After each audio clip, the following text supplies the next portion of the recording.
Hello, this is Megan Horniman, the Chief Investment Officer for Verdence Capital Advisors, coming to you today with our regular segment of Markets with Megan. And we have a lot to talk about today. It was a big economic data day. We have basically 4 different areas of the economy I'm going to touch on. The first one was personal income and spending.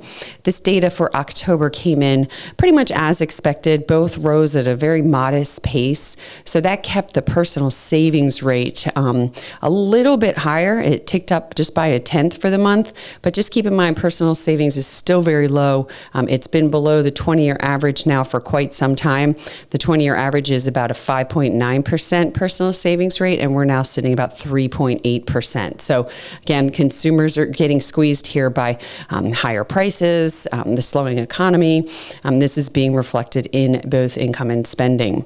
From the labor market, we got initial jobless claims numbers too. They were basically unchanged from the last week, but the most important thing to take away from this was the continuing claims number. So continuing claims are those unemployed that are filing continuous claims, not initial claims, for unemployment benefits. That jumped up to 1.92 million. It's the highest that we've seen since November of 2021. Now, from the inflation standpoint, this was probably the most important data point as far as what the Fed's going to be looking at. The Fed's preferred inflation gauge, PCE core, that came out today. Relatively tame. It came in line with as expected, but still on a year-over-year basis, running about 3.5%, which is above the Fed's the target range. Lastly, from a home sales standpoint, we got pending home sales for the month of October.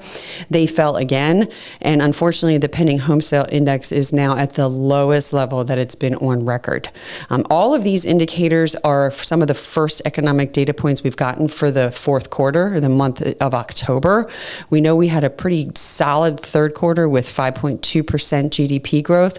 These data that we're seeing thus far for October are showing that this probably is not going to continue into the fourth quarter. Tomorrow we'll be back with ISM Manufacturing. That is expected to be in contraction territory again, but we'll be back with that. And if you have any questions or comments, please feel free to reach out to podcast@verdence.com. Thank you.